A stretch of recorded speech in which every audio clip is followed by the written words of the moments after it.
Hit Radio.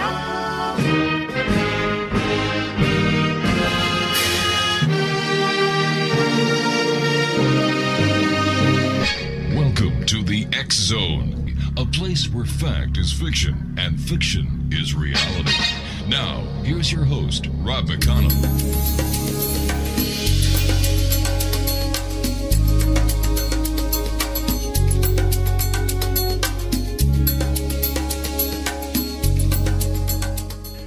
Welcome back to the X Zone, everyone. My name is Rob McConnell. We're coming to you from our broadcast center in Hamilton, Ontario, Canada.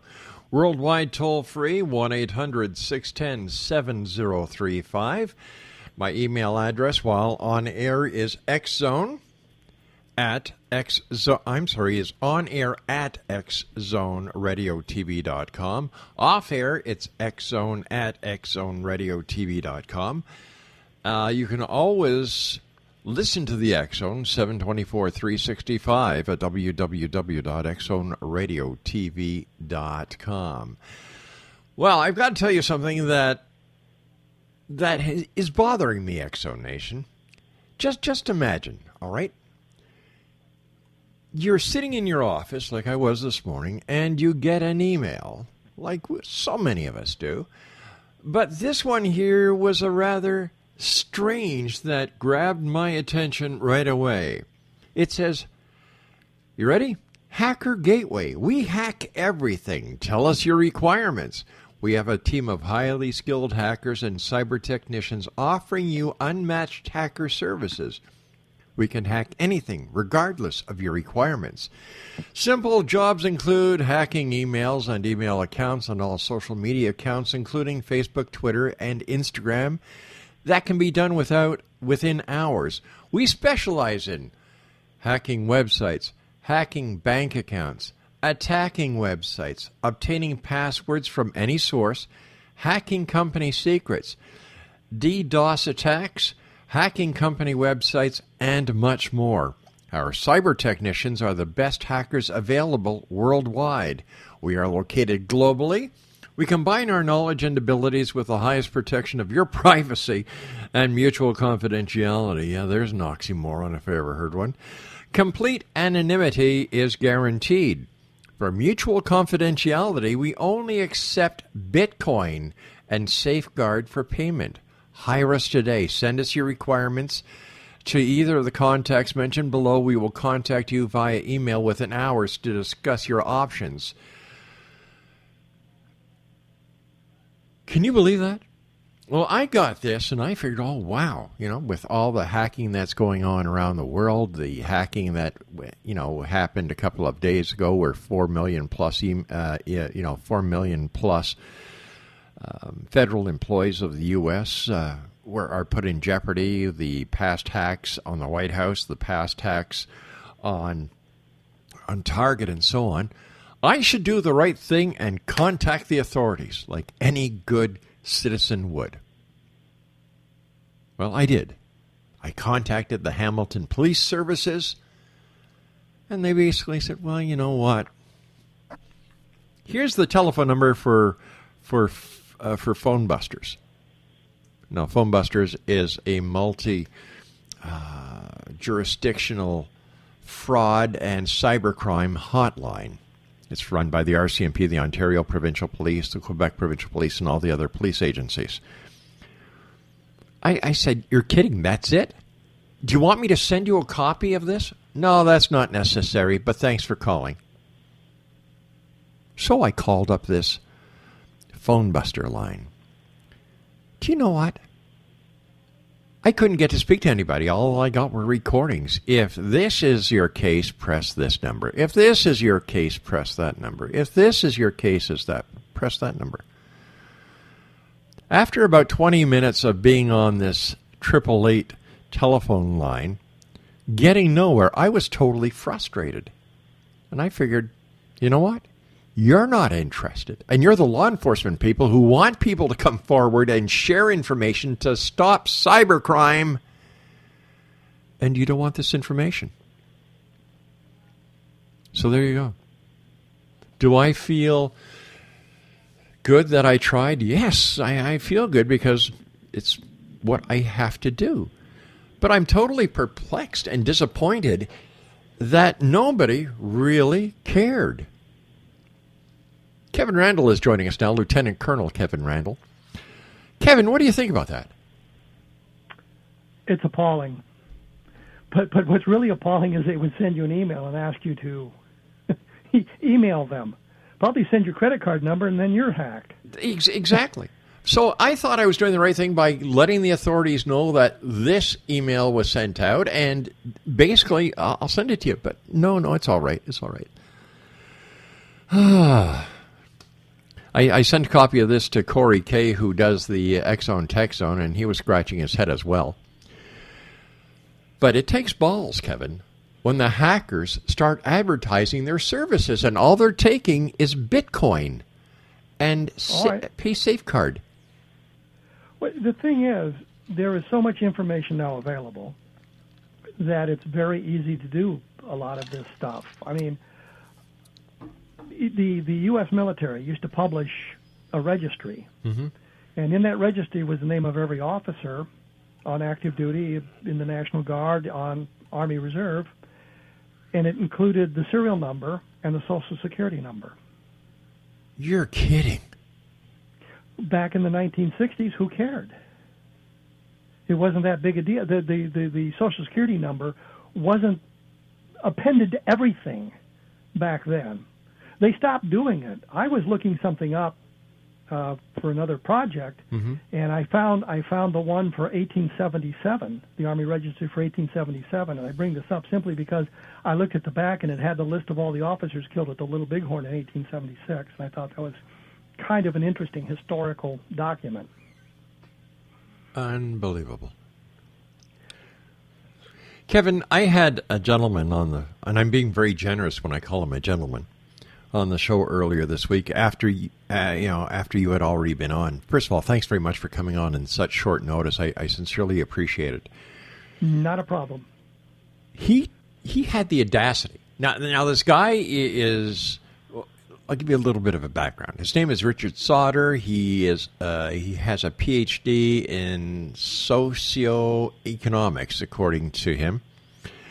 He's been arrested. He was arrested in 2010 for trespassing onto a Minuteman missile base that he actually broke into.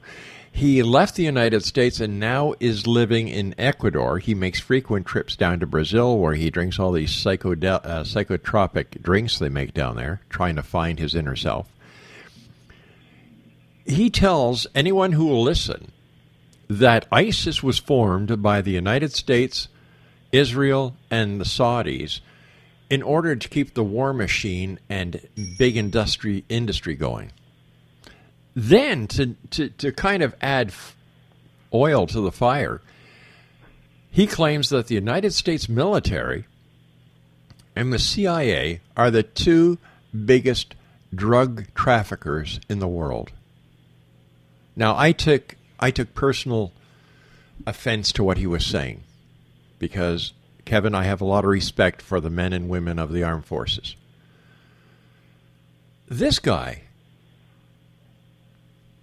is a total asshole. Can you say that on the air? I just did. Okay. I just did. And I'm sure that if the affiliates don't like it, they're going to beep it out because we do have a 7-second delay just in case a host like me gets really ticked off. Okay. You know, all the years I've been doing this show, I think I've only said that twice. So there you go. How does it make you feel when there are people out there who go after airtime, go after any bit of publicity, and say ludicrous things like this? Or is he right? I think he's dead wrong. He's absolutely wrong. This crap has been going on since before World War II. If you remember, read history, the big story was that Roosevelt kind of engineered Pearl Harbor to get us in the war in Europe. So they allowed the Japanese to attack Pearl Harbor, and that gave Roosevelt the excuse to declare war on Adolf Hitler. We got into the Vietnam War for the oil and the tungsten. It wasn't about communism. Yeah. It wasn't about upholding our treaties with various countries. It was for the tin and the tungsten. I'm sorry, the tin and the tungsten. And during the Vietnam War, they blamed the soldiers. If you were a Vietnam veteran and you were coming back to the United States, nobody would give you the time of day. They blamed you for the war, as if some poor corporal or PFC had any kind of international policy-making capability. That was their fault that the war was going on. And we see the same thing. President Bush engineered the attack on the World Trade Center to allow him to invade the Middle East. I mean, it's just preposterous. They have no evidence of this other than their idiotic fantasies. Yeah. And they have an audience, but it's like anything like this. There's always an audience for the dumbest things you ever heard. How many people believe that the United States never went to the moon? It was some kind of a big hoax for some reason. Yeah, Capricorn 1 in reality. And when Capricorn came out, I was in the Air Force, and we had a big map in one of the briefing rooms that had a list of all the military bases on it, the United States military bases. And since they were going from Houston, they said, well, within 300 miles, there's only one military base. So I got the protractor out and measured, and I counted like 25. So that kind of shot that whole theory down. But I digress. I mean, it's just not everybody, a lot of people dislike the United States. I mean, people who live here and have benefited from everything we have turn on it and do whatever they can to tear the whole thing down, and I don't get it. It's preposterous. Neither do I, Kevin. Kevin, why do you think conspiracy theories are so popular these days? I wouldn't say that these days. I would say that they've always been popular, but it allows you to explain random chaos. You know, some lone gunman, some nut job with a cheap Italian rifle is able to assassinate the president. Well, it can't be that. It must be a conspiracy to take out the president. It allows you to bring a certain level of organization to chaos, and I think that's part of the problem, or part of the reason that the conspiracy theories are so popular. Which is not to say there aren't conspiracies, because the assassination of Abraham Lincoln was part of a conspiracy. That's right. They attacked 2 or 3 other members of the cabinet, and would have attacked more and killed more people had their organization not quite broken down. But I mean, there clearly was a conspiracy. There are conspiracies, but these complex conspiracies that are created by some to bring their organization to chaos are just become preponderant by the size they would have to be to work. I was speaking to Major Doug Rocky last night about depleted uranium. I don't know if you know Doug, but he's been on a crusade ever since Gulf War I to get the veterans and their families and those who have been suffering from the results of depleted uranium help. You know, he's a great advocate for the returning veterans, and he says that, you know, all it takes is a simple swipe of a pen by somebody in charge, and the major problems concerning the veterans can be taken care of. And then when you hear these conspiracy theorists come out with all their crap and corruption, how do the vets feel about what's being said about them? That, you know, it's their own government that orchestrated 9/11, the attack on the Pentagon, that their own government with the Israelis and the Saudis, you know, are perpetrating the facade that ISIS is a terrorist organization. This must be hard for them and their families to hear.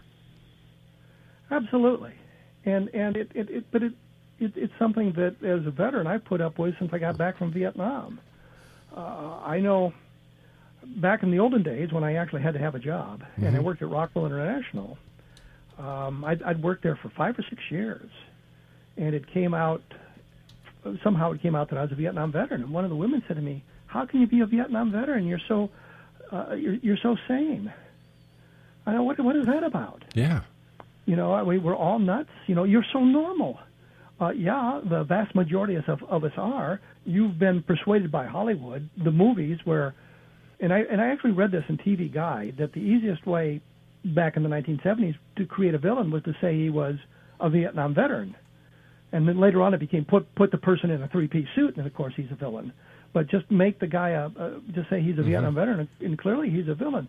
You look at news stories about some guy goes nuts with a weapon, and it was always, well, he's a Vietnam veteran, even when he wasn't. And when they were told, there is no documentation, this guy served in the military, there's nothing to suggest he was a Vietnam veteran, the attitude was, well, we don't care, because this is the narrative we're preaching now. It's moved away from that, and I know that after the first Gulf War and Iraq and Afghanistan, that people treated the veterans with much greater respect than they had after the Vietnam War.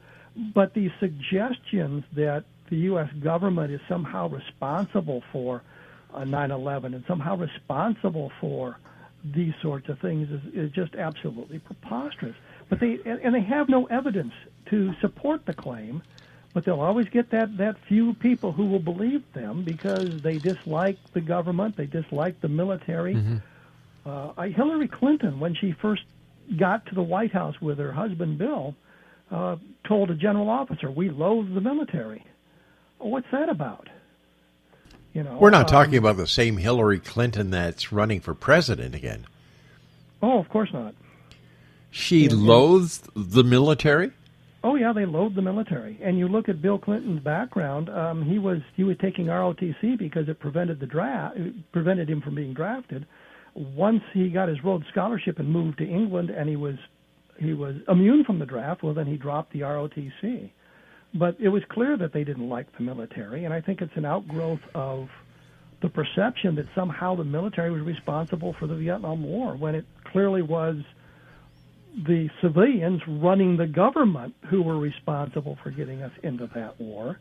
And I've always thought, and I think it's kind of an attitude of most military people, is if you feel the necessity to commit troops to combat, then you are obligated to see that combat through and support the troops to the end and have an idea of how you're going to end the conflict.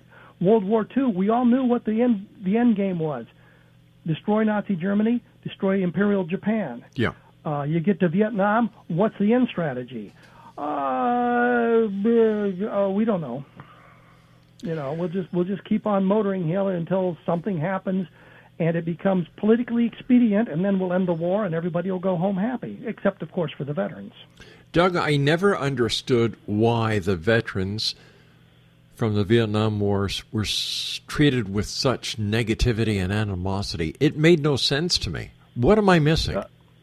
The news media. The news media portrayed the Vietnam veteran as crazy, drug-addled, a killing machine who had no respect for life or humanity or property, and that was the narrative of the time. They didn't understand that the vast majority of Vietnam veterans were good people who were doing a job the government asked them to do. Sometimes didn't ask, required them to do it. You will be drafted. You are now going to Vietnam. Do this job. And they did it to the best of their abilities. You had a few instances where, and I think of My Lai, which was just a horrible atrocity, but it is nothing like what the communists were doing. Exactly. And we overlook that, but we focus on that. But the vast majority of the American soldiers weren't doing that thing. We built schools. We built hospitals. We did the same thing in Iraq. And this time I've got lots of pictures of it. And one of them, we had rebuilt a school in Baghdad. And I got pictures of us handing out the school supplies to the boys and girls who were going to the school. And the next day, I'm watching my open source intelligence, which means I got the TV on, and we, through satellite feeds, were getting the American network news broadcasts, ABC, NBC, and CBS. We got all three of them right in a row, so I could watch all 90 minutes of it. And then we'd get Ted Koppel's Nightline. And I remember Ted Koppel there it says, well, here we are at a school in Baghdad, and you see over in the corner here of the grounds, there's raw sewage bubbling up. And I'm thinking, we fixed 2,500 schools in Iraq, and this guy finds the one we haven't gotten to yet. It doesn't mention all the schools that have been repaired, all the school supplies that have been bought for by the soldiers out of their own pockets, the activities that they engaged in to get clothing and other things for the civilians. He's annoyed that this one school hasn't been repaired yet and doesn't mention any of that other stuff. And so you get this narrative that we're causing all this trouble. When just before we left, a group of the Iraqis wanted to give us sort of a going away party to thank us for our help.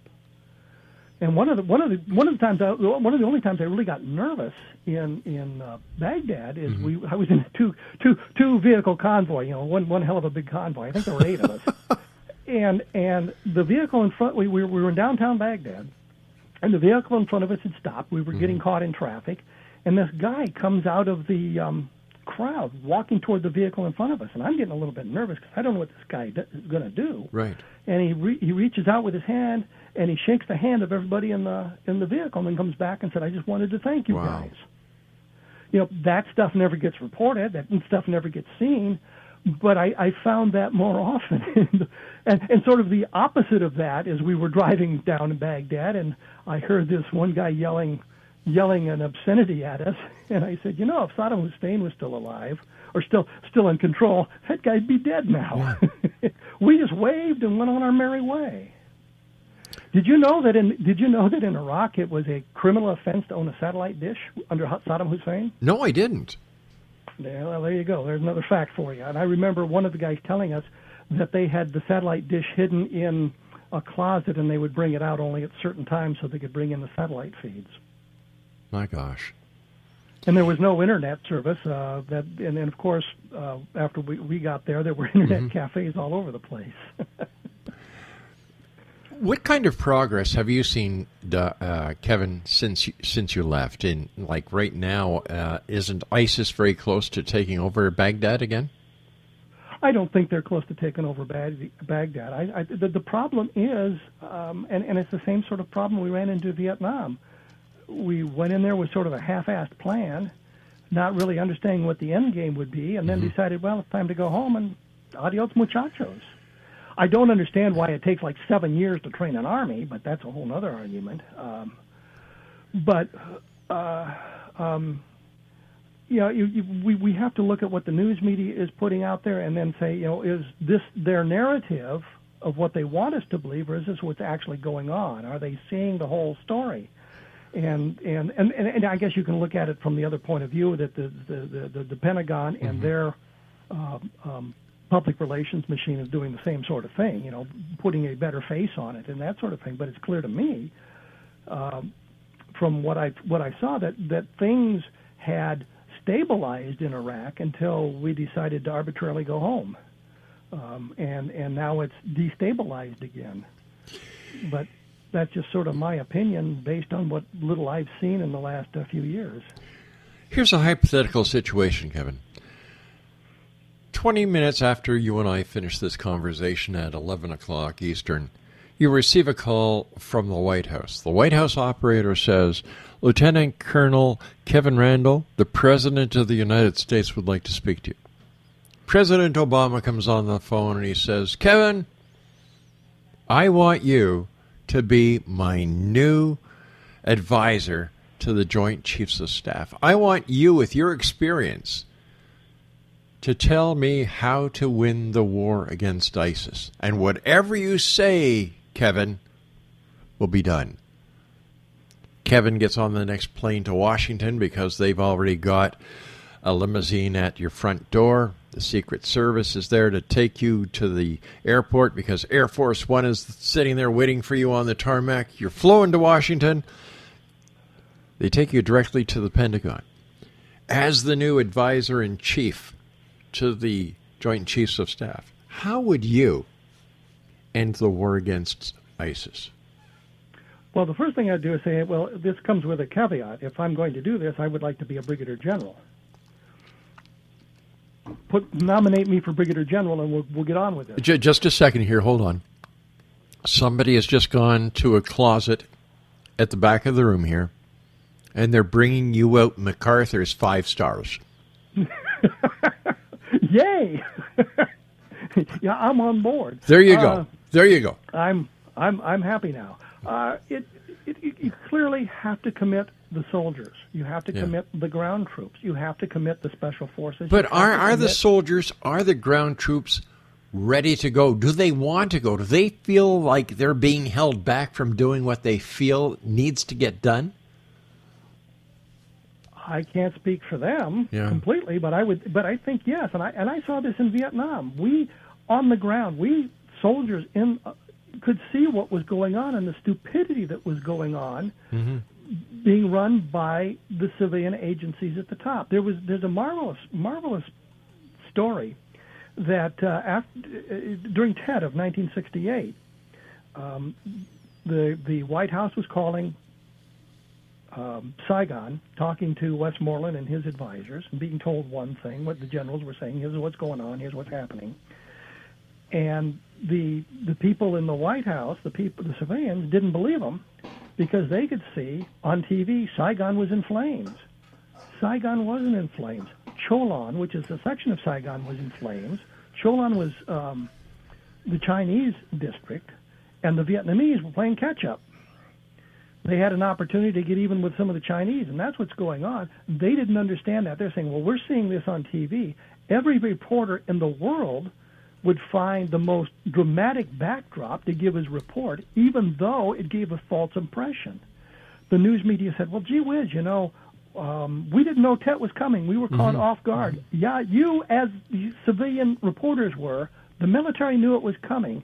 I think it was November of 1967, General Wheeler, who was the chairman of the Joint Chiefs of Staff, in a speech given in Australia, duly recorded, and you can look all this stuff up, said that we expect something to happen during Tet of 68. Just before the battle began, the 1st ARVN Division, the South Vietnamese Division, recalled all their soldiers from Tet. Westmoreland had restructured where our soldiers were toward the middle of the country so they could be deployed to all sections much quicker. They were prepared for Tet. The Viet Cong, the North Vietnamese, actually the Viet Cong ceased to exist as a fighting force after Tet of 68 because we committed the soldiers to the fight. We made sure they had the equipment and the backup they needed and allowed them to do their jobs. After Tet of 68, I think they reversed everything the North Vietnamese had accomplished within 5 days, with the exception of Hue. I think it took 30 days for them to finally throw the bad guys out of Hue. And there's one other place like that. It took them a little bit longer. But within 5 days, everything had been reversed. It was a horrific loss for the Viet Cong and the NVA, and the news media turned it into a psychological victory for the enemy. And so you get that sort of thing. But if you want to end the war, you fight the war. If you're not planning to fight the war, then you do not commit the troops to it. You do not restrict their ability to engage and destroy the enemy. That's what the military is supposed to do, engage and destroy the enemy, which is not to say you go in and you blow up civilians and you wreck everything under the sun, but you go specifically after the enemy and you do everything you can to destroy him using your air power, your ground forces, your naval forces, your special forces. You commit everything that you need to do to win that fight. And if you're not prepared to do that, then you have no right to commit the soldiers to a partial fight. What part is the cyber warfare with the recruitment of ISIS playing in this new theater? Like, this has never been done before, where the enemies are using the internet to recruit in different countries and have the recruits go and join them on the battlefield. This is something new, Doug. How are the armed forces, how is the military dealing with this new threat? Like, we hear about the odd arrest, like there was a young boy who was arrested just today. He just pled guilty. Pled guilty, right? Today. And this is something new, and they must design a counter cyber force to deal with this, because you didn't have that capability before. But there's something else. During World War II, or maybe it was during the Cold War, I forget the exact details now. It may have been the Soviets, I think, put a spy into Wisconsin, and he'd been there for like 4 hours before the FBI picked him up. They were aware that he was there. They waited for him to get in country, and they arrested him immediately. The saboteurs that the Nazis sent into the United States during World War II, they arrested them all very quickly. They really had no ability to commit any sort of sabotage in the United States. But you also had a large factor of Germans who were sympathetic to the Nazi cause that you had to keep an eye on, and this horrific thing that the United States government did by arresting the Japanese people of Japanese heritage simply because they had Japanese heritage was a real atrocity there. The internment camps. Yeah, but at least they weren't killing them, So I mean, the United States makes mistakes, but when you get to cyber war, you have got to counter that in a similar fashion. You can't block. I don't know how you block the internet in today's environment. Oh, the Chinese are doing it. They're doing a great job of it. Are they? Yeah, they have these different systems that news coming in is scrambled, so that their citizens don't get outside news. Like they're very. But there was something else. There was when Belenko defected from the Soviet Union back in the mid 1970s, brought his MiG-25 to Japan. Oh yeah. And they were debriefing him. And one of the things that stuck in my mind about this was they would have these indoctrination classes for the military personnel, and they would say about how bad the United States was, and here's all these. They'd go to the worst part of New York City and film the tenements. And Belenko says, yeah, but we'd see all these cars on the street. We'd wonder who they belong to. And you see the guys walking down the street with their big boom boxes, wonder, who's this guy? They would see these bad parts, but they would see the other stuff going on as well. And so the information is getting in there. And it's kind of like in Iraq, as I mentioned earlier, owning a satellite dish was a crime, but people had them, and people had access to these sorts of things. And the way the internet is developing, it's almost impossible now to block everything. There's other accesses to it. And I mean, in Canada, would you want the government to determine what you could see or view on the internet? Oh, definitely not. Definitely not. And you don't want that in the United States. And I mean, there is a certain. I guess the attitude is when we heard about things like. Cali at Malay. My attitude was the American soldiers are better than that.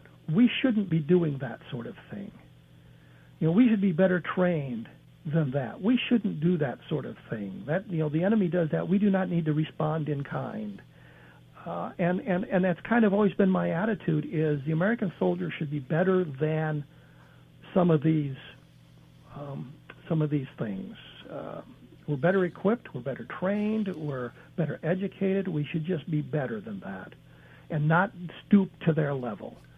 So we have the wide open internet, the wide open freedom of information, but we can use that to our advantage as well. And you're always going to have a dissatisfied citizen here and there. You're always going to have somebody who is outraged at something the government has done, and it kind of boils down to, whose ox is gored. There's always going to be people like that. I got into a bit of an argument with someone the other day because they were saying, well, the government is watching you, this agency is watching you, that agency, and I said to them, hey, I don't care if you're doing nothing wrong. Big deal. But I don't think the government should be watching me unless I do something wrong. But do you really think the government is watching you for no reason at all? The NSA is monitoring our phone calls. They tell us, well, we're only gathering certain information. Metadata, right? But it's so open to them doing much more. It's so open to corruption. But wouldn't you rather the good guys have the information than the bad guys? I would much rather see us be better than that. And we have to accept a certain amount of risk because we're better than that. I don't have to go to Canada to kill people because they're worshiping the wrong way. We are? We're worshiping the wrong way? Well, you're Canadian, you know. Hey, listen, if it wasn't for the Canadians, there'd be no alphabet, eh? I've always had great respect for the Canadians. I had fun when I was in Canada last summer. For all, 75 hours I was there. Yes, and I know, and Canada will never be the same. But you know what really... Here's what bugged me. I got stopped by the Canadians going into the country. Uh-huh. They took me inside at the border crossing. Right. The guy actually Googled my name. Uh-huh. And then he said, "Oh, you flew helicopters in Vietnam?" And I said, "Yes, I did." How did? And I said, "Oh, you Googled me." And then I said, so as I was leaving, I got American plates on my car. Yeah. I've got an American passport. And I said, well, I'm going to just slide through coming back. No, I got stopped by the Americans, too. Oh, you got to be kidding. What were you doing in Canada? I was visiting with some people. You got to be kidding. I got stopped both ways, and I'm thinking, good Lord, I'm an old guy. I'm driving a Chevrolet Equinox, not exactly a Lamborghini or a Corvette. Oh, you left those at home, eh? Yes, I did. I've got a big bear sitting in the back seat because the Love's truck stops. They have these big bears, and they originally were $50. And as I was coming home from someplace, I saw them for $20. And Are these the ones that you blow up that have the funny looking? Oh, I'm sorry. No, this is an actual bear. It's about 3 feet tall. And I said, well, if I ever see one again, I'm going to buy it. So as I left home, I stopped at a Love's in Illinois, and they had one for $20, and I bought it. So I'm thinking, okay, now I'm going to Canada. The Canadians look in my car, and there's this bear sitting there. I'm leaving Canada. The Americans stop me, and there's this bear sitting there. And the one guy says, "What's with the bear?" I said, "It's a present for my wife," for crying out loud. Oh, gosh. They went through my luggage. The Americans or the Canadians? It wasn't bad going into Canada because there wasn't any dirty laundry in there. Coming back, there was. And I had a bunch of ufological documents with me. Oh, that explains it. Okay, now I understand. They didn't know that till they searched. And they came across the documents, I say secret with the lines drawn through them. Uh-huh. And I'm thinking, how am I going to explain these? But they didn't ask me about that. They were more concerned with the bear. So. Well, don't you know, up here, the bears are more important than the UFOs. Speaking about... And your money's funny. You've got all this weirdly colored money with holes in it. Yeah, what can I say? I'm a Canadian. I'm a proud Canadian. I love Canada, but I also love the United States of America. And I had a cousin who lost his life in the Marine Corps in Vietnam. I had another cousin who lost her life in the attack on 9/11. So when I get these morons who do not live in the United States that are saying all these things about the military, the government, it pisses me off. And it does me too. I know you, Kevin. I know Major Dog, Rocky. I respect you guys. I respect the veterans. I sleep very good at night knowing that there are men and women around this world, many of them sitting in fighters on tarmacs, that at a moment's notice will give their life to protect my freedom, my democracy, and my way of life. And when other people who leave the United States or Canada and start blabbing from countries that are anything but first class, or that enjoy the same freedoms, rights, and privileges that we have here, it pisses me off to no extent. Because so many, Kevin, have paid the ultimate price for what we have today. Oh, absolutely. And going into these environments, there's a great deal of sacrifice. Yeah. I missed our last family Christmas because I was in Iraq, and after I got home, my mother-in-law, who hosted these things, died of cancer. Oh my God! I'm and sorry. So I missed the last one that we ever had together. We've tried to keep the tradition going, but it just hasn't worked out. She was the glue that held this thing together. So I mean, there's a minor sacrifice. Would have had. My wife missed it too because I was doing newspaper articles for the local newspapers. One of my jobs in Iraq was the PAO, and I had one of the newspapers had called and said, "What are you guys doing on Christmas Eve? Can you send me a story?" And I said, "Sure." And we'd seen David Letterman. He came to Baghdad. Oh, really? I had my picture taken with Letterman. I said it would really crack my wife up because she watches your show all the time. Do you mind having a picture taken with me? He said, "No, I've got a bunch of pictures of Letterman in Baghdad." And I had sent the story and the pictures. I had a lot of pictures to go with the story. And for some reason, the newspaper office couldn't get the pictures. So my wife had to come home from that last Christmas Eve get-together and send the pictures from her computer down to the newspaper office so that they could get their paper put together. So she kind of missed the last one too. And I know the reporter there said, "Well, you need to go back to your Christmas party," and she just didn't really want to do it.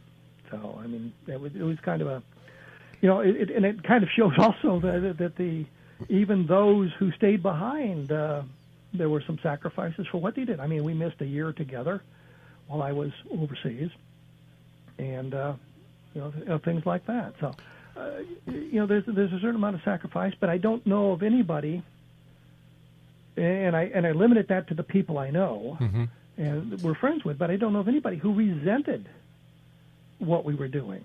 Yeah. I mean, that we had been deployed. I joined the National Guard, I think, 4 months before our unit was deployed.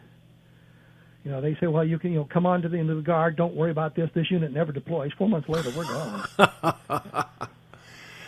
Let's call that the Randle factor.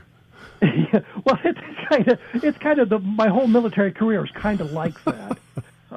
There's good deals come up. Yeah. I'm not eligible for them for some reason, but I would say to people, I've been in the National Guard for 5 days. I'm already a captain, because I was brought in as a captain. So, right.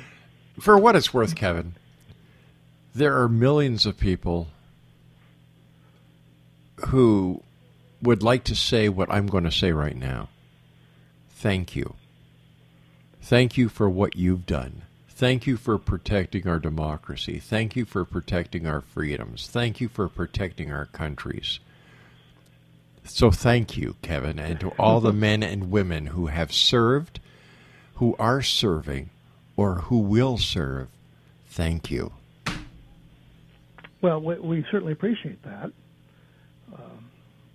And that was the interesting thing in the military today, as opposed to when I got back from Vietnam. We had been in Camp Dodge going through what's called SRP, which is our soldier readiness preparation before we deployed. And we were coming home for our last few days at home, and we stopped off at a small restaurant. 2 or 3 other officers and I stopped at a restaurant to have a meal. And people kept coming up to us wanting to pay for the meal. Oh, for gosh sake. We said, "Oh, no, that's not, please don't. We really can't accept that. Please don't do that." And I know that while we had one guy had gone to work, I think it was Quaker Oats, and he'd been working there for 3 months when we got deployed. And you'd think, well, an employer in that situation will say, "Well, screw that guy. You're gone. You were only here 3 months. We have no obligation to you." They took care of that guy, and we got One time they delivered like 30 huge boxes of stuff for us, all kinds of things that they had put together to send to us to make our stay in Iraq a little bit more pleasant. I mean, but all kinds of things that just it was really nice. And here's this guy. He'd only worked there 3 months, and they were wanted to do everything they could for him.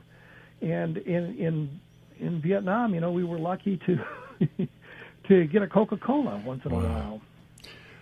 So it's just a completely different situation.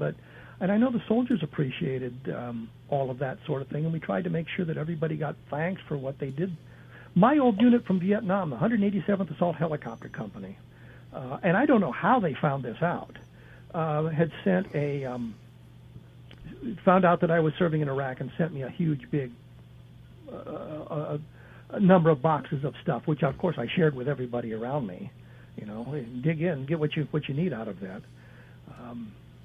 So they, people were taking care of us. But I thought I was really kind of surprised that they were the 187th knew that I was actually in Vietnam or not in Vietnam, but in Iraq, and they sent a bunch of stuff over for us for just not just me, but for my fellow soldiers.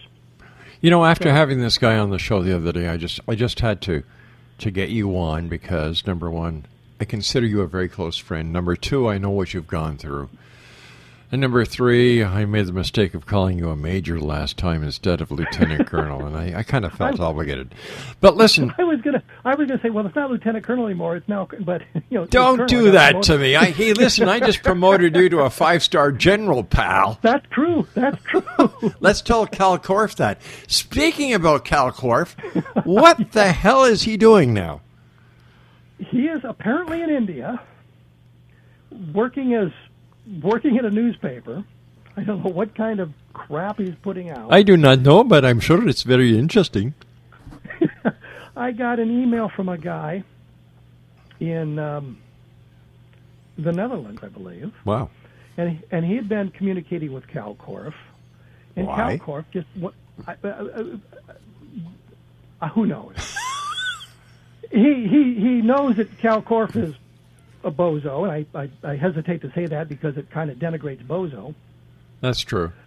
But so he knew that, and he said, Cal Korff had been saying all these things. I didn't have a PhD, I hadn't done this, I hadn't done that. This coming from a guy who is part of an imaginary paramilitary organization or intelligence agency? Oh, yeah, that's this very guy. I said to the guy, I said, I can prove my military service. I didn't invent it in my own head. Yeah. And that sort of thing, and you're aware of all of that. Yeah. But the guy said he'd written to the University of Iowa to check and see if I had an undergraduate degree, and they said yes. And he'd written to or communicated with 2 of the other universities to ask about it, and they wouldn't say anything without my permission. Sure. So I said, well, I can email you my diplomas. I can send you my transcripts, and he sent a release form for one of the universities, and so I signed it and sent it to him because I know that in this environment, the UFO universe, and some of the other universes as well, that people make a lot of claims, and then if you challenge them on them, their attitude is, well, I'm not going to denigrate. I'm not going to stoop to your level and give you an answer there. Sure. I'm thinking, I don't have to do that. No. So I emailed the guy scans of my diplomas and my transcripts and signed the document. Sure, go at it. You want to write to St. Louis and get my military records. There's some mistakes in them. I know there's mistakes in them, but it's going to prove that I served in Vietnam. It's going to prove I served in Iraq. It's going to show the odd thing, and I have not figured this out yet, is if you write to the Air Force to get my Air Force record, it shows me the highest grade held is a lieutenant in the Air Force, first lieutenant. And I'm thinking, what about the promotion?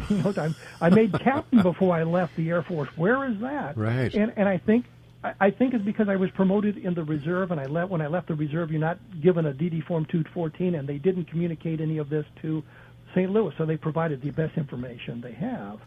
I've now got the documentation showing. But why should you have to do this, Kevin? Well, with we're talking Cal Korff here. We're not talking about someone. I did it because I could. Okay. And Cal Korff can't. You mean he's not a colonel? No, I don't think so. Oh, I'm talking about a colonel on a cob of corn here.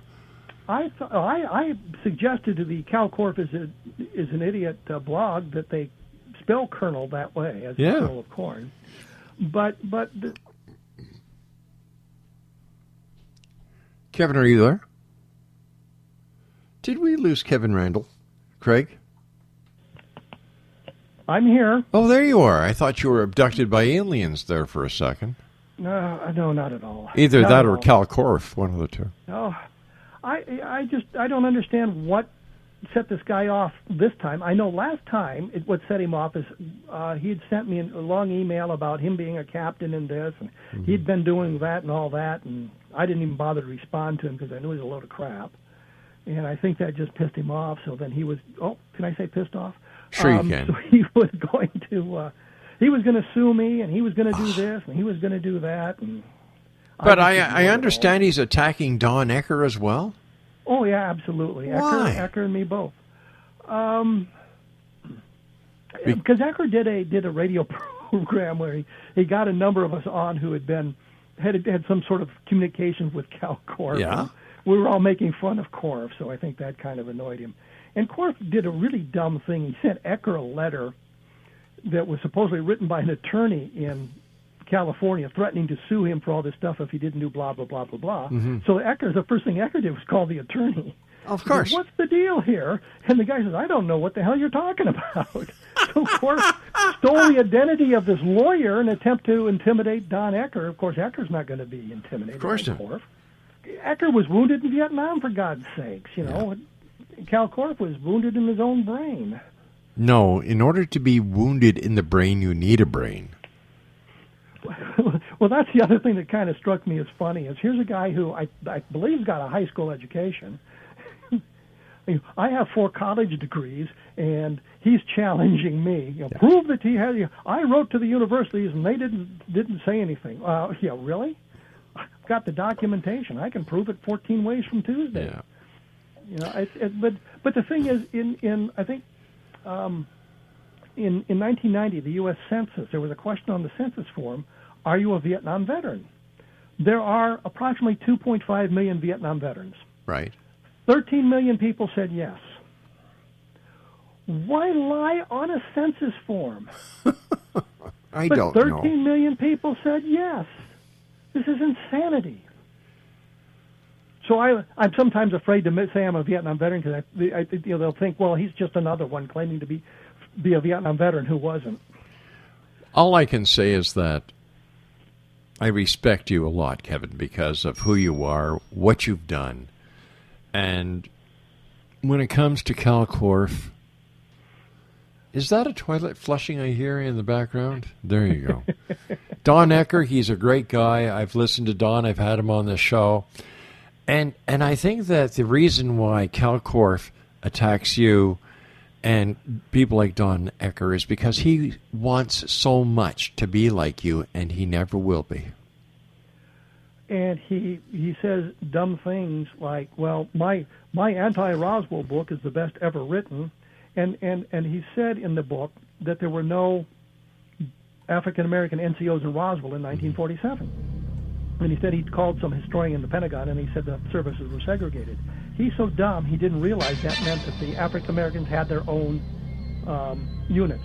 Right. And there were 24 black NCOs. Hey, Kev, I hate to do this, my friend, but you and I have to say so long for tonight. I've got to get on to other things. But listen, thank you so much for coming on the show and helping me clear this up. I thank you for the great work that you've done for our countries. And anytime you want to come on, my friend, just let me know. We'll get you on as soon as we can. Okay. Thank you very much. Take care, Kevin. Exonation, I'll be back tomorrow night at 8 p.m. as once again we cross the time-space continuum to this place that I call the X Zone. So until then, keep your eyes to the sky and your heart to the light. Good night, everyone.